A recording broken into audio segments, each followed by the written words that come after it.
Boa noite a todos.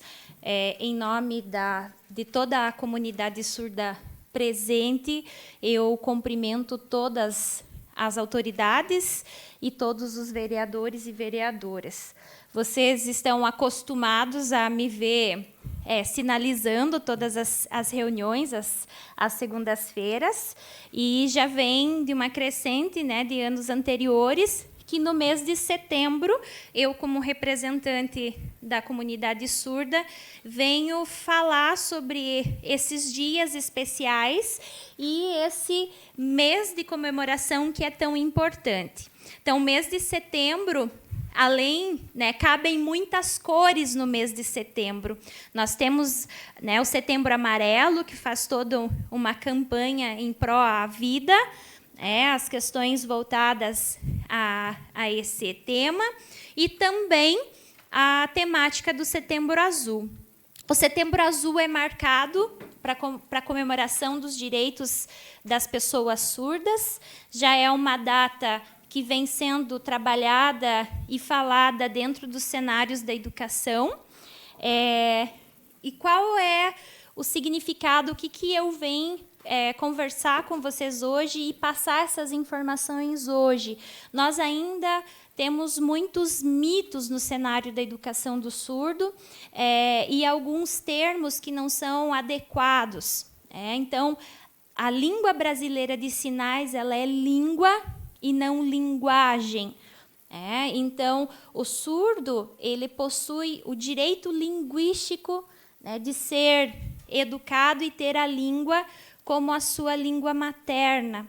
Nós temos os dados que mostram que dentro da população brasileira, a maioria dos surdos, eles nascem filhos de famílias ouvintes. E essa aquisição em relação à língua de sinais, ela ocorre de modo tardio. E isso dificulta com que esses surdos tenham um bom desenvolvimento linguístico, o que traz consequências para a sua aprendizagem e seu desempenho acadêmico. O meu papel aqui hoje é cobrar, nós temos aqui pessoas, questões de pessoas que podem fazer com que mudanças ocorram. Hoje, por coincidência, nós temos a presença do nosso secretário de Educação e toda a sua equipe, promotor, o Júlio, doutor Júlio, e demais vereadores. Ano passado, eu já fiz algumas falas em pedidos em relação às necessidades que a comunidade surda tem como cidadãos de União da Vitória. Então, o que faz com que exista a definição do que é ser surdo e do que é ser deficiente auditivo? Nós temos dentro do Código Internacional de Doenças 2 CIDs que separam essa classificação. Então, a surdez, ela é considerada, é óbvio que tanto um quanto o outro tem perda da capacidade auditiva, mas os conceitos, eles envolvem como essas pessoas se deparam com o mundo. O surdo, ele utiliza a língua de sinais e ele se apropria e tem reconhecimento na sua língua. Um conceito que envolve aspectos da antropologia, um conceito como identidade. E o deficiente auditivo, se vê dentro de uma outra classificação, onde se leva em consideração a perda auditiva, quanto de perda que se teve, as questões do uso ou não da língua de sinais e de recursos para que essa pessoa realize a reabilitação da fala ou não, ou de resquícios auditivos. Então, nós precisamos utilizar terminologias adequadas e, principalmente, garantir que todas as pessoas surdas ou deficientes auditivas, elas tenham acesso ao que lhe é de direito. Nós sabemos que, como eu falei anteriormente, que as crianças surdas, em sua maioria, são filhas de pais ouvintes. Elas têm acesso à língua tardiamente, porque o nosso sistema educacional ainda não está preparado para trabalhar com crianças surdas. Nós necessitamos de formação continuada para os professores, de formação continuada para professores, tradutores, intérpretes de língua de sinais. Atualmente, nós somos em pouquíssimos aqui no nosso município, e sempre quando possui alguma atividade, né, todos atualmente estão trabalhando. Existem muitos surdos que estudam sem o acompanhamento de um tradutor e intérprete, e isso prejudica o seu direito de aprendizagem. Então, quando um surdo não possui um tradutor e intérprete, eu digo nós como sociedade, impedimos que ele acesse o conhecimento e o que ele tem de direito, porque ele é um cidadão como qualquer um. As questões voltadas às discussões, a importância desses momentos é evidenciar que a língua de sinais é um direito linguístico. Nós consideramos o surdo como um estrangeiro dentro do seu próprio país. Porque se o surdo vai a uma loja, ele não consegue se comunicar com a vendedora. Se ele vai ao mercado comprar alguma coisa, ele não consegue se comunicar com o vendedor, né, com o atendente. Então, nós precisamos sensibilizar essas questões voltadas à formação, porque é uma forma de garantir que essas pessoas tenham o seu direito de conviver em sociedade. Aqui eu trago para vocês um recorte do decreto número 9.665, de 2 de janeiro de 2019, que fala sobre a política nacional, as políticas de educação bilíngue de surdos. Vocês têm observado, né, que esse ano nós tivemos uma movimentação muito grande em relação à visibilidade que a Libras teve em relação à nossa primeira-dama, Michele Bolsonaro, que praticante, utiliza, sabe língua de sinais, né, vivencia dentro da sua comunidade surda, e através de algumas ações pautadas por nesse novo governo, nós vemos a construção de algumas ações. Esse documento é o que nós temos de novo, que foi, como vocês podem ver, iniciado no mês de janeiro, que são propostas voltadas para a educação bilíngue de surdos. Nós temos, no mês de setembro, algumas datas comemorativas que são alusivas a momentos especiais, que são eventos que marcaram todo o histórico da educação dos surdos em relação ao longo dos tempos, né? Desde a criação da primeira escola de surdos aqui no Rio de Janeiro, e até os dias atuais. Quais são as políticas que nós queremos e lutamos, e por isso que eu estou aqui, por uma política de educação bilíngue. Eu vou tomar a liberdade de fazer a leitura desses artigos para que vocês tomem ciência do que a lei hoje ela coloca como um modelo, e o que nós necessitamos construir dentro do nosso município e do nosso estado como política de educação. Então, o artigo 35. A Diretoria de Políticas de Educação Bilíngue de Surdos compete planejar, orientar e coordenar, em parceria com os sistemas de ensino voltados a pessoas surdas com deficiência auditiva ou surdo-cegueira e com as instituições representativas desse público, a implementação de políticas de educação bilíngue que considerem a língua de sinais brasileira Libras como primeira língua e língua portuguesa escrita como segunda língua. Nós temos um problema em relação a essas questões, devido à falta de formação dos nossos professores, que quando um aluno surdo chega na escola, muitas vezes ele é o estrangeiro, que não possui sua língua materna, a Libras como L1, e não possui a sua segunda língua, que no caso do nosso país seria a língua portuguesa. Não tem nem na modalidade oral e não consegue nem na modalidade escrita.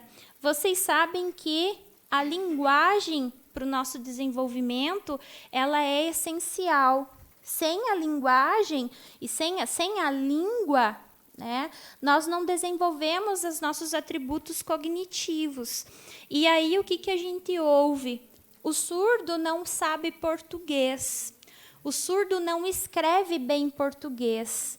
O surdo escreve errado. Quem ensina o surdo?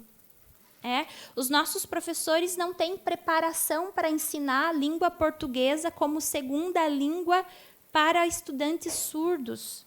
Então, nós precisamos ter atenção a essas questões. O ensino de estudantes surdos, desde sua base, desde a educação infantil e até a sua formação acadêmica, requer elementos específicos, requer o que a gente chama, o que as autoras colocam, como a pedagogia visual, porque a língua de sinais, a língua brasileira de sinais, ela tem a sua modalidade visual espacial. A modalidade da língua é diferente da língua portuguesa, porque a língua portuguesa ela é oral e escrita. Então, nós possuímos estruturas linguísticas diferenciadas, o que requer um estudo e um ensino pautado na diferença. Então, nós não podemos continuar ensinando essas pessoas num formato que o sistema da língua não respeita, certo? Então, o que mais que nós temos dentro desse artigo? Promover a transversalidade e a intersetorialidade da educação bilíngue, visando assegurar o pleno desenvolvimento linguístico-cognitivo e a aprendizagem dos estudantes surdos, surdos-cegos e deficientes auditivos. Formular e implementar políticas que favoreçam o acesso, a permanência e a aprendizagem nas instituições de ensino bilíngue por meio da integração com setores da cultura, esporte e arte. Promover o acesso a programas de educação linguística precoce e identificação de bebês surdos por meio de parceria com órgãos, áreas da saúde e da assistência social. Como eu falei anteriormente, infelizmente existem famílias que buscam auxílio, encaminhamentos educacionais, quando a criança já está numa idade avançada. Atualmente, logo ao nascimento, é feito o teste da orelhinha, que a gente chama o teste Bera, que faz a identificação e que consegue observar se a criança é surda ou não. O que fazer em seguida? Nós não temos propostas de encaminhamentos para pessoas que descobrem que seu filho é surdo, ou o que fazer depois em relação aos encaminhamentos na educação infantil. Que propostas nós temos no nosso município para uma educação infantil que acolha e receba as crianças surdas que estão em nível de aquisição de língua? Então, nós precisamos, sim, nos preocupar com as questões, as políticas linguísticas do nosso município, porque nós somos exemplo. Nós temos que dar o exemplo.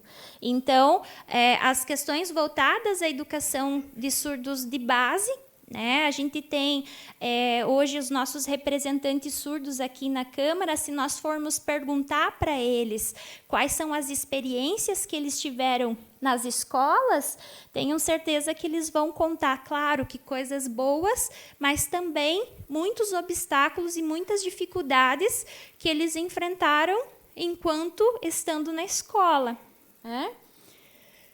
O que mais que nós temos que garantem esse direito linguístico? No ano de 2014, a nossa presidente Dilma aprovou o Plano Nacional de Educação, que tem a duração de 10 anos, do período de 2014 a 2023. E dentro desse Plano Nacional de Educação, nós temos na meta 4, no item 4.7, a garantia à oferta de educação bilíngue em língua brasileira de sinais, Libras, como primeira língua e na modalidade escrita da língua portuguesa como segunda língua, aos alunos, aos surdos e com deficiência auditiva de 0 a 17 anos em escolas e classes bilíngues e em escolas inclusivas, nos termos do artigo 22 do Decreto 5626, de 22 de dezembro de 2005. Esse decreto regulamenta a Lei 10.436, de 2002, que oficializa a língua de sinais como uma língua oficial da comunidade surda. Então, vocês veem que em todos os nossos documentos e políticas educacionais, nós temos esse direito dos surdos em relação ao ensino bilíngue, né, a ter o seu direito linguístico de se comunicar na língua de sinais, mas que, na prática, nós não temos professores formados, nós não temos programas de formação de professores, né? Então, se uma pessoa hoje ela quer aprender ou ela tem que muitas vezes ir para as capitais e para outros lugares aprender, porque não se é oportunizado essa formação, né? Então a gente vê que as leis estão aí, a nossa comunidade surda vem aumentando, nós temos crianças, nós temos bebês surdos, nós temos toda uma comunidade de jovens que estão indo para o ensino superior e nós não temos pessoas capacitadas para o trabalho. O que mais que nós temos em relação a leis? Nós temos a Lei Brasileira de Inclusão, né, a Lei 13.146 de 2015, que também fala sobre a Libras. Então, nós temos que, em todos os prédios, os prédios públicos, nós precisamos ter uma pessoa capacitada para ser atendida, né? Vamos pensar se o surdo hoje quer ir na prefeitura pagar o seu imposto. Tem uma pessoa que pode realizar esse atendimento, recepcionar essa pessoa surda e entender o que essa pessoa está querendo? Nós, infelizmente, não temos, né? Se aqui na Câmara de Vereadores vem uma pessoa durante o dia, né, à tarde, marcar um horário para conversar com qualquer um dos senhores, nós não temos essa pessoa. E em todos os outros estabelecimentos públicos, né, nós não temos pessoas capazes e formadas para estarem realizando esses entendimentos. Então, os surdos, eles possuem os mesmos direitos como qualquer um de vocês. Nós temos o direito de ser bem atendido, de ser ouvido e de ser respeitado. A comunidade surda também quer esse direito, né, de ser ouvido. Então, eu trouxe para vocês verem algo diferente do que eu venho falando nesses anos, que são retratos de arte surda, né? Os surdos vêm se utilizando de releituras para mostrar a sua comunidade, a sua cultura e como os surdos veem o mundo. Então, eu trouxe essa imagem que ganhou vários prêmios internacionais, muito reconhecido, que é a série Crisálida. É uma série que foi inicialmente produzida por uma aluna do curso de Letras Libras da UFSC, que ela quis, por meio de um filme, representar a comunidade surda. E essa ideia que ela teve, ela tomou corpo e tomou visibilidade, e aí muitos investidores apoiaram, e essa ideia virou uma série. Então, para a comunidade surda, é um reconhecimento, porque é a primeira série bilíngue produzida no Brasil. Então, nós temos ela acessível tanto na língua de sinais quanto na língua portuguesa. Então, tem a visibilidade, tem as questões da eu respeito a legenda, porque nós temos hoje a lei que faz com que os filmes brasileiros tenham legendas, né? E também faz todo essas questões alusivas à acessibilidade comunicativa. Então, ela estreia na TV Cultura, no Dia Nacional dos Surdos, no dia 26/9, às 19h15. Então, todos vocês estão convidados a assistirem essa abertura dessa série. Eu vou pedir para minha amiga colocar ali o vídeo. É um recorte para vocês verem como é uma produção bilíngue, né? Como a gente entende que deveria ser esse sistema.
Filho, aproveita bem a tua aula, tá?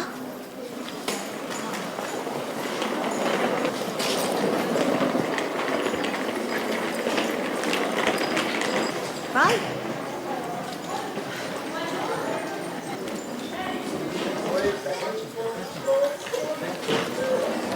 Silêncio, silêncio!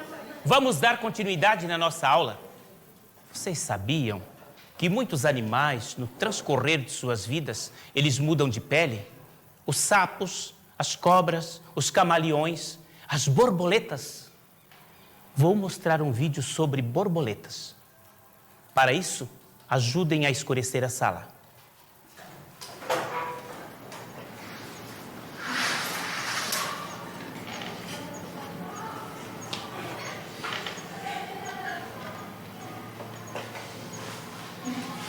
A lagarta, que passou quase 8 meses acumulando energia, agora está pronta para se fechar em sua casca protetora. Seu lugar seguro para sofrer a transformação mais bela que a natureza produz. No casulo, muito bem construído com seda, a futura borboleta está completamente indefesa. E pode até sentir a presença de predadores, mas não é capaz de se defender. O mais interessante é que lá dentro haverá uma explosão de vida durante esse tempo de reclusão. E tudo absolutamente silencioso. Quando a casca que a abriga finalmente se rompe, a borboleta então sai, irradiando sua beleza para o mundo. E essa fase do silencioso ciclo de vida da borboleta chama-se crisálida.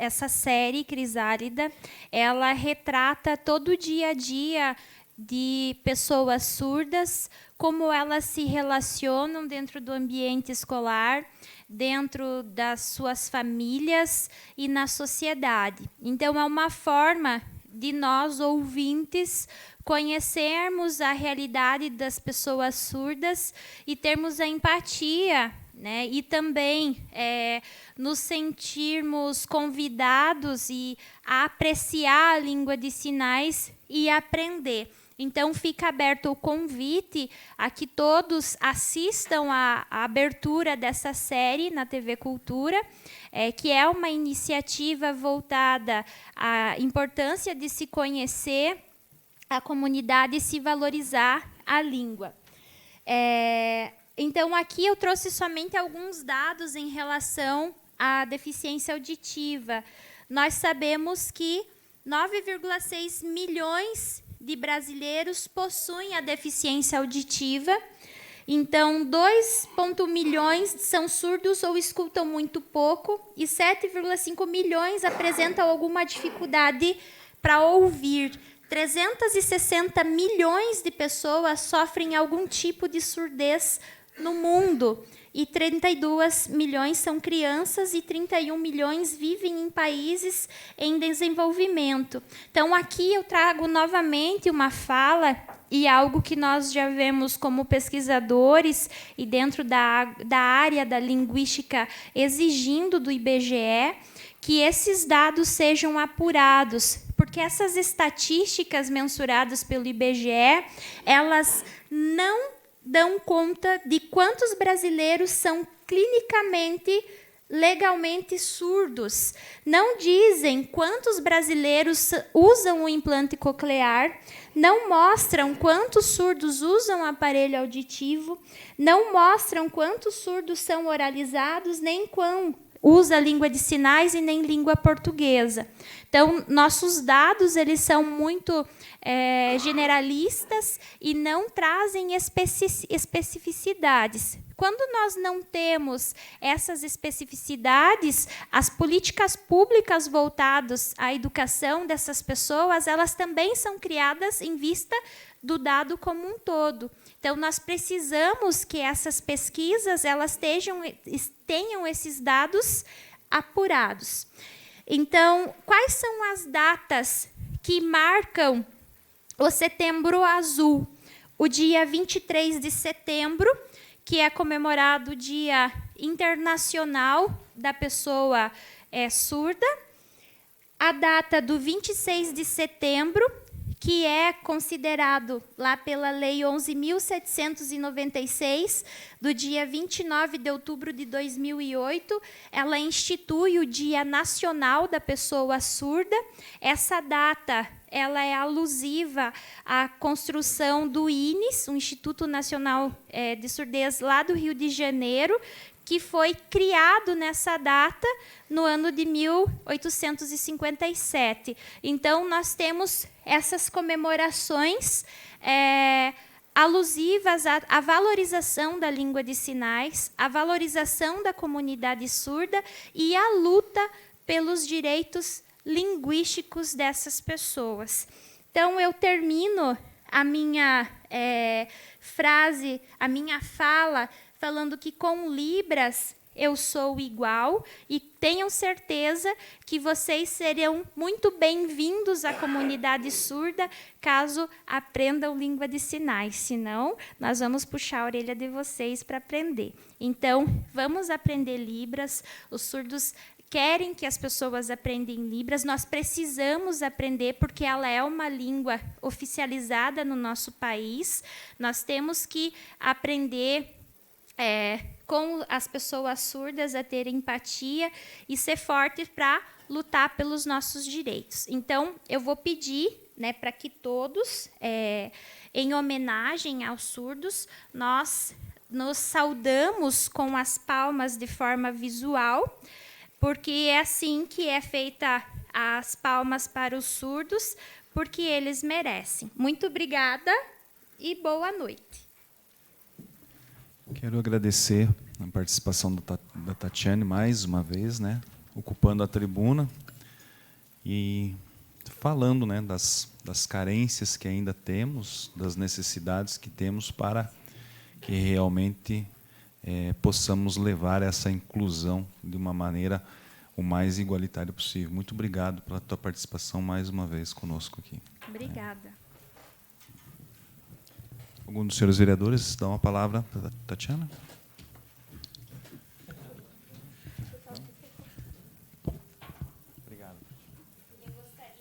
Só um minuto. Eu gostaria de agradecer a Karen, né, que hoje está me substituindo enquanto eu falo, né? Então, é importante a gente ter colegas que sejam colaborativos e nos auxiliem nesses momentos importantes. Então, muito obrigada a todos.